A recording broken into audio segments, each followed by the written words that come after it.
and welcome to Anime Expo's final day. We have Laura Post here, voice of Isabella from The Promised Neverland. How are you? I'm great. Excellent.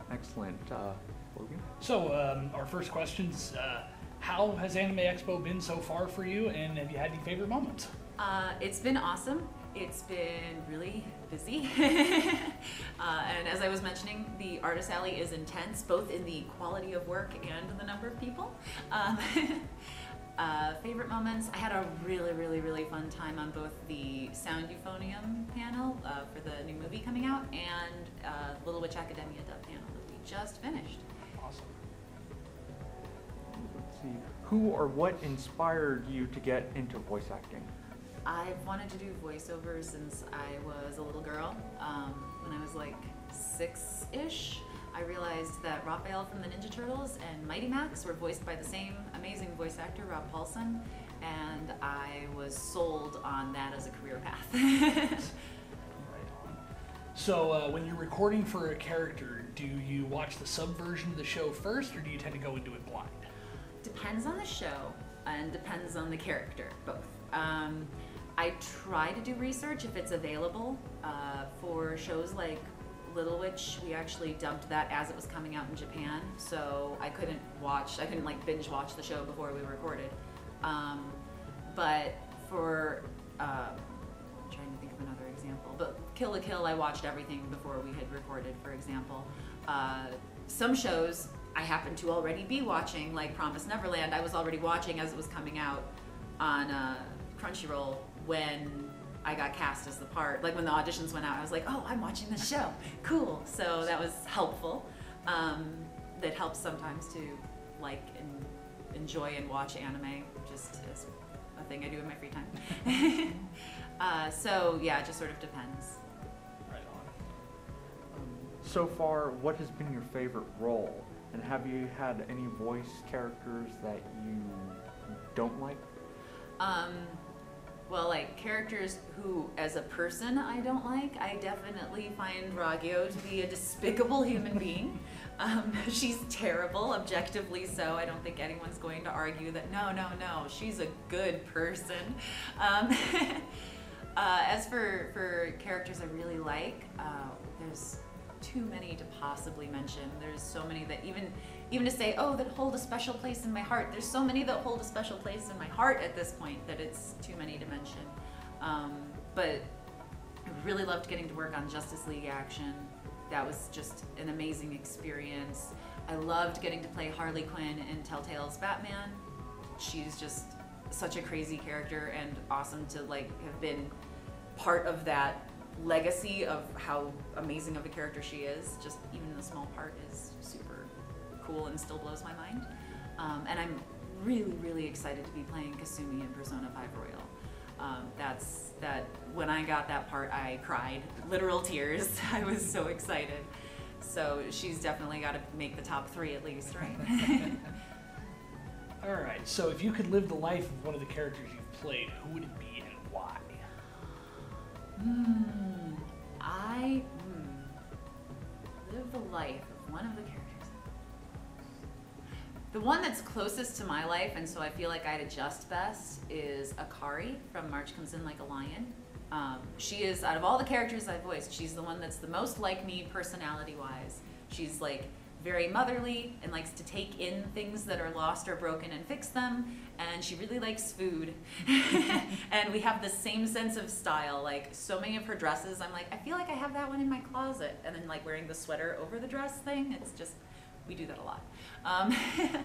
But I also really like the world of Little Witch Academia, so maybe I'd pick Diana because getting to go to magic school sounds pretty awesome. Diana's life isn't the most amazing, like from a family backstory standpoint, but I think I'd probably go with Diana or Akari. It'd be a coin flip. Excellent. Alrighty, you've played the mom in Kill la Kill, as well as the mother in The Promised Neverland. What similarities have you spotted between the two characters? Well, they're both moms. Shock. And they're both not very nice people, especially at the beginning of the shows.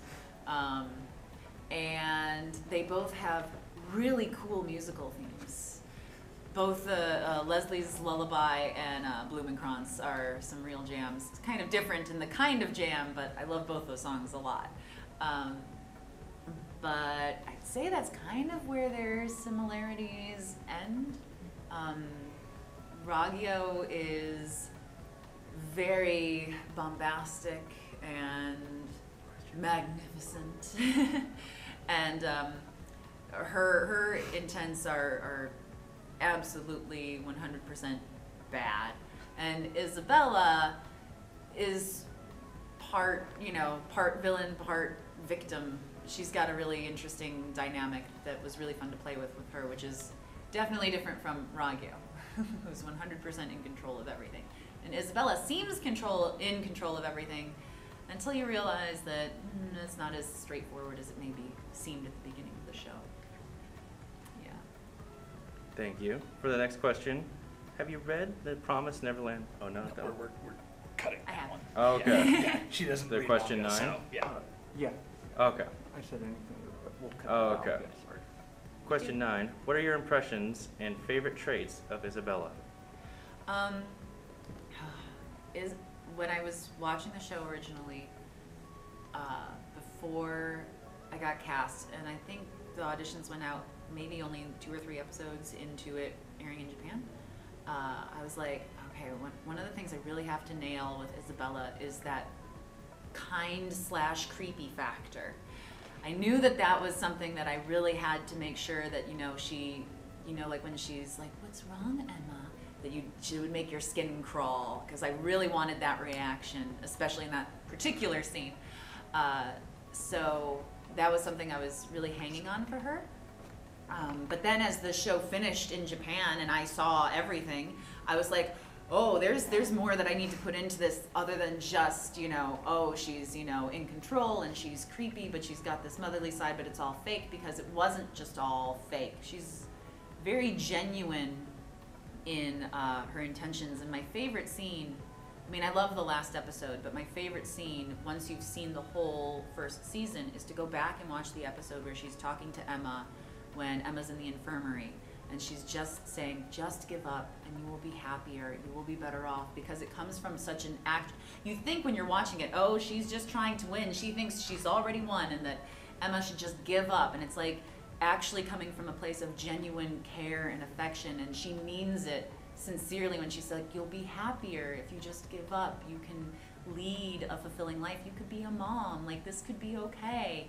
She's actually, it's beautiful, the sort of subtlety of that scene and the way that scene was written, which it was adapted by Erica Mendez, and she did a fantastic job adapting it. It was just really, I love that scene. That's my favorite.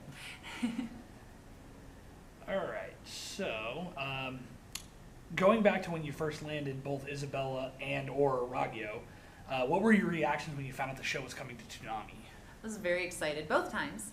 I booked Isabella and almost immediately after found out it was going to be on Toonami, so that was exciting. For Kill la Kill, we found out further on down the recording process, especially since Raggio is not around till the second half of the show, really. Like, she has that one line and then she disappears for a while. But as for Kill la Kill, it was exciting for me because it wasn't my first time on Toonami. Technically, my first time on Toonami was in Sword Art Online when I played Rosalia in one episode. But I grew up watching Toonami, so it was just really cool to be like, oh, Toonami, I'm gonna be on Toonami, cool. So, and I remember I would, get on Twitter and live tweet and watch the episodes as they came out. And it was really fun. Awesome. How does it feel seeing your work on Toonami?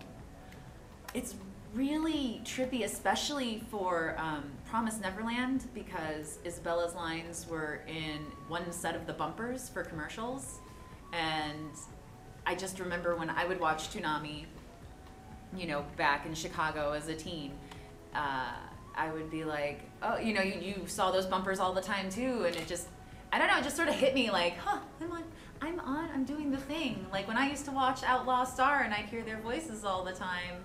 That's me now. I'm the voice. That's so cool.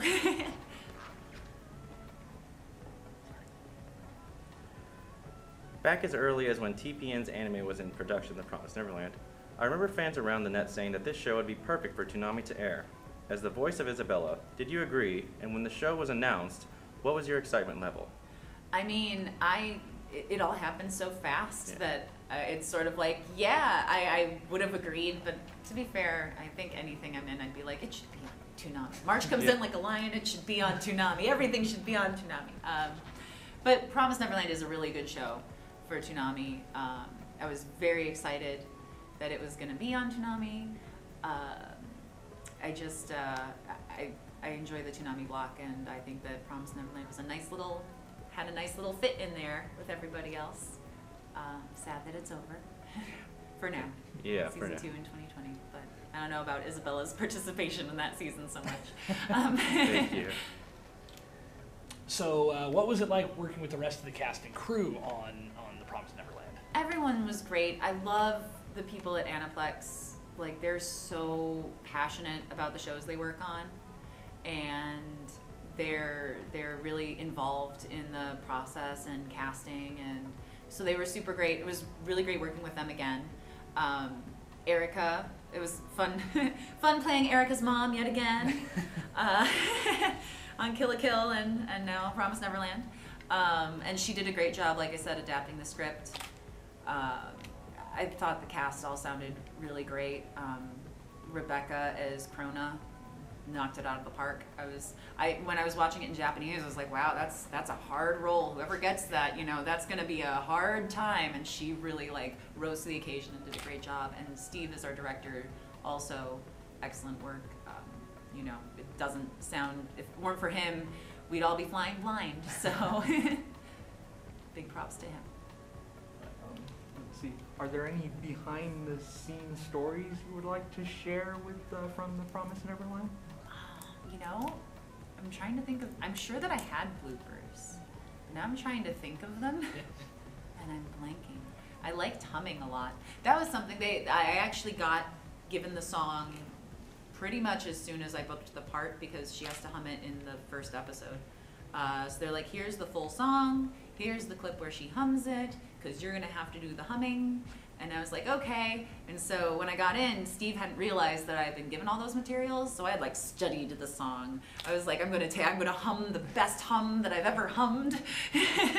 So when I got in, he's like, oh, you're gonna have to hum.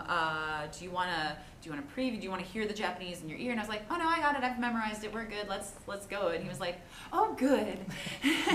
So I was like, well, as much as I will take credit for it, it's actually the credit goes to Aniplex for giving me the materials in advance. So, and then when we hit the humming later, I was like, oh, I've memorized this song, because it kind of gets stuck in your head.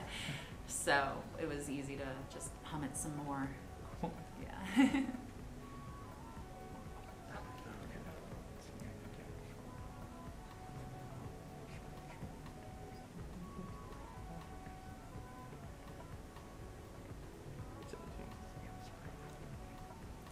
The Promised Neverland has grown to be a big series since the manga began publication in 2015, culminating to a hit anime series that is now airing on Toonami.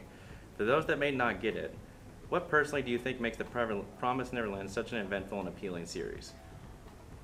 Personally, my favorite thing about The Promised Neverland is the mind games. It's like a game of chess, and you're watching the kids versus Mama, but you're also watching the kids almost versus themselves, where it'll be like, Ray will be like, I have this top secret super plan, and then Norma will be like, I knew what that plan was, and I trumped your plan with my super secret plan. And then Ray will be like, ah ha ha, but I had a feeling that you knew what my super secret plan, and they just, the one-upsmanship of the show is really fun and interesting, especially because it keeps you thinking and engaged as an audience member. You're always wondering what the next twist is going to be, if you're going to be left off on a literal cliffhanger. When I was watching it come out, as it came out in Japan, it was torture to wait week to week to be like, oh no, what are they going to do now? Every episode is like that, and I think it's that fun mental chess game you're playing along with the show that really makes it appealing and interesting. There's just so many questions that you want to have answered. It's really fulfilling and fun. Thank you. So how do you feel the overall reception for The Promised Neverland was on Toonami with the fan base? I think it was great. I think everyone really liked the show. I know that I was on Twitter and I'd see people being like, "Oh my gosh, literal cliffhanger." So I think people really enjoyed it, and I think people liked the dub. I didn't get any hate, at least, so thanks. But yeah, I mean, I think people enjoy the show, just objectively speaking. What is it like to voice Ray Ragyo. Ragyo. Ragyo from Kill la Kill, another major character you voiced in Toonami, and what are your thoughts about her character? I mean, I mentioned earlier that she's terrible. She's a terrible human being. She doesn't even want to be a human being, so that just makes her extra terrible. But as far as a role goes, she was one of the more challenging roles I've ever played, just from I mean, she's a very different person than I am, that's for sure. So there's that acting stretch. She's also, her placement's very deep in my voice. So there was that level. And then just, you know,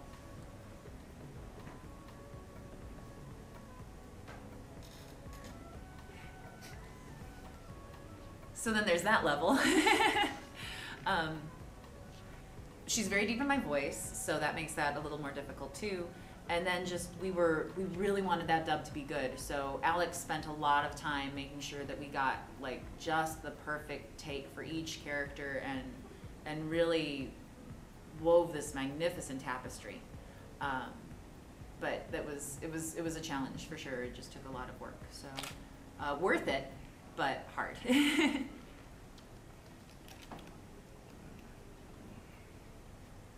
Now that Kill la Kill is getting a video game release, how does it feel to reprise your role as Ragyo Kuryuin in Kill la Kill? It was really fun. For the video game, we weren't given any picture to do it to, which sort of freed things up a little bit. You know, we just had to match the length of the lines. So that was kind of fun to like let go a little bit as Ragyo, let go. But yeah, it was sort of fun. It's been a long time since I had recorded her, and it was sort of neat to just sort of drop back into the voice and the character and the elegance that she is, and have a good time in the booth, kicking butt, taking names, you know. So this one's the fun question. How did you feel when you had to record for the bath scene in episode 16 of Kill la Kill? The bath scene is not nearly as hard for me as I imagine it probably had to be for Carrie, who played Satsuki. Because watching it in Japanese, I was like, okay, what really makes this scene creepy is how detached Ragyo is from everything that's going on. It's clinical to her. She doesn't care. She doesn't have any passion, or like, she's not enjoying what she's doing. She's not hating what she's doing. It's just, you know, like how she treats all humans. It's just dealing with an animal. So I just had to sort of go in and read the lines as if nothing was happening on screen, which made it real easy for me. And that led to making the scene as creepy as it turned out ultimately, I feel. What shows would you recommend for Toonami to air in the future? Oh, I don't know. They've got a lot of good ones right now. Like all the ones that I'm watching, you know, I hope that they air season 2 of One Punch Man. I like One Punch Man a lot. And yeah, I'm trying to think of like other shows that I've been watching. I like Rising of Shield Hero. That's a good show. It's action, so that would be fun. But I like My Hero Academia is a good show. Gundam The Origins is a good show. Attack on Titan is a good show. Like they've got a pretty solid lineup. I can't really complain. Are there any shows you would love to have an opportunity to voice in? If so, which characters? I would absolutely love to be a part of JoJo's. I was a little late to the game. I started watching JoJo's. I started binging it in, I think, the summer of 2016, I want to say. So we binged through all of Phantom Blood, Battle Tendency, and Stardust Crusaders, and then we started watching Diamond is Unbreakable as it came out. We being me and my husband. And so I just would love to be any character in it. My husband would absolutely love me to be Jolene. I would love to be Jolene, even though I don't really know that much about her other than stuff I've seen online. But I would also be okay with just anybody. Like, I know that Golden Wind doesn't have much girl stuff in there. There's only like 2 girls, maybe, I think. But I just like, I will be like random passerby going like, ah, and I'll be happy. I just really want to be in JoJo's. Yeah, that would be good. JoJo. So you mentioned JoJo and a few other shows. So Yes. what are some of your favorite anime? Favorite anime of all time is G Gundam. It is my most favorite anime. It has everything I could ever want. It has romance, it has action, it has comedy, it has giant robots. It's perfect. I absolutely adore that show. A few other favorites of mine. I mean, some I've been in, like, I love Little Witch. That's gonna always hold a special place in my heart. I love Initial D, another excellent show. It's just so perfect and has great music, and it's over the top and amazing and wonderful. And Escaflowne also is a big favorite of mine. It was one of my like gateway anime where I had watched some, but when Escaflowne aired on Fox Kids, I was like, what is this amazing show? And then they canceled it after like 4 or 6 episodes. I can't remember, but it was on Alan and Vaughn were about to fight, and then they just never showed it again, which made me go to the internet and be like, what is this show, Escaflowne, and where can I watch the rest? How could they do this to me? Which then led to a lifelong obsession with anime. So, thank you, Fox Kids? Question mark. Is there something you're currently working on, or anything you can currently tease about that I'm- isn't NDA? I'm super excited to be playing Kasumi in Persona 5 Royal, which comes out in 2020.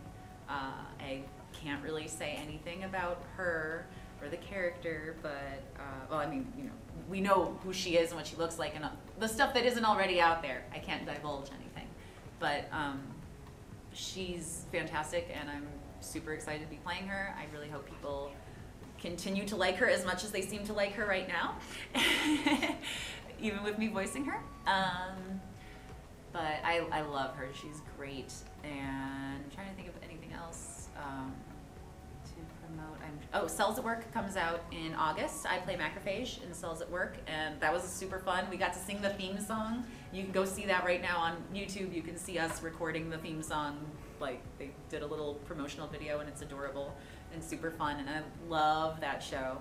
I had so much fun playing Macrophage. And that was directed by Christian, who also directed Sound Euphonium, the movie, Our Promise, A Brand New Day. I think that's the full title. Sound Euphonium, the movie, should be enough. But it's coming out at theaters, Fathom Events, and I'm sure that it will be on Blu-ray after that. Wonderful. Yep. Thank you so Question. much. Thank you guys. Is there anything else you'd like to close out with before we shut down the interview? I think that's everything. Bye, and thank you so much. Thank you very much. I really appreciate it. Yeah.